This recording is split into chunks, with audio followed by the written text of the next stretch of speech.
And how can we help you? Hi, Charles Bill. Charles out in space. Charles in space.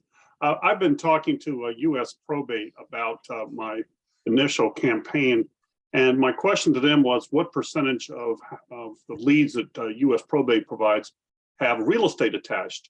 And the answer was nationally 70%. So maybe my area is higher or lower. But my plan was to screen the leads that come in to see if there is indeed real estate. So A, I want to know if you agree with that approach, and B, what do I do with the leads that don't have real estate? Should they be handled differently, if handled at all? So I see you're in Naples. How many leads do you get per month? It'd be approximately 80 to 90. Per month? Mhm. It's not that many. Like, to spend the time on calling out the ones that don't, let's assume 30% don't, that's 24 that don't. I still would call the 24. I think that first of all, people filing probate are doing it for some reason.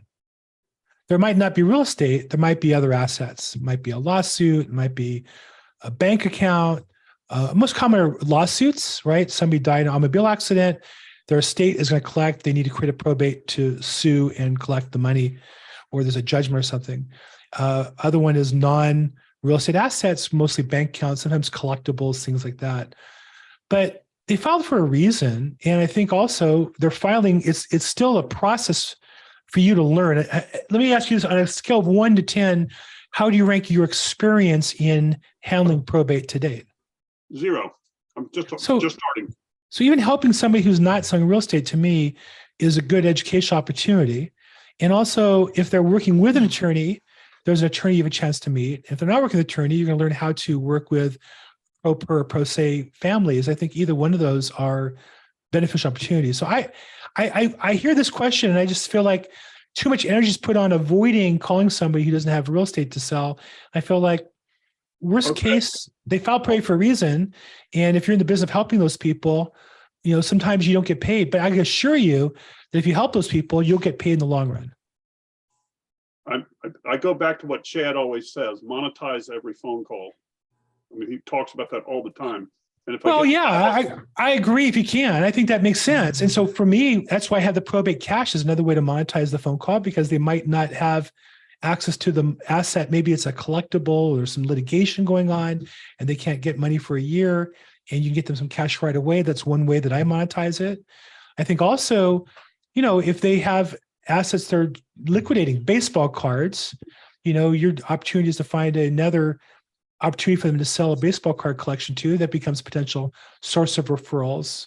So I agree with that 100%. Look, if you help people, I think that's monetizing your business. Okay, good enough. Appreciate it. Sure. Thanks so much.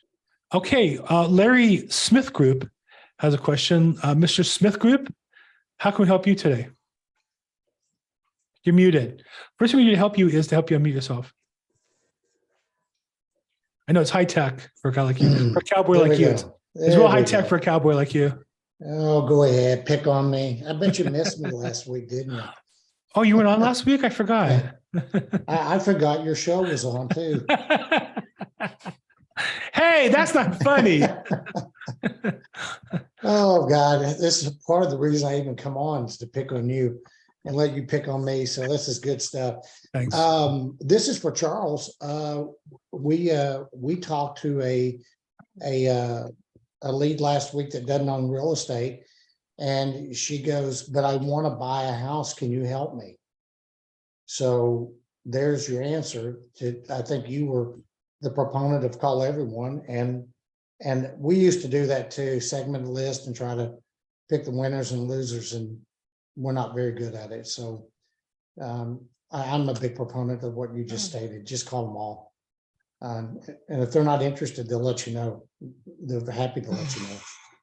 So, yeah, they will let you know for sure. But I think that to use a phrase from the Course in Miracles, all communication is either an expression of love or cry for help.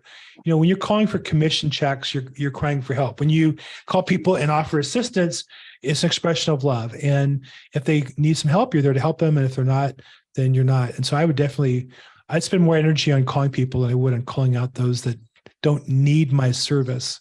Because if they file a probate, by definition, they need my service. So There you yeah, go. thank you. Thanks for confirming that, Larry.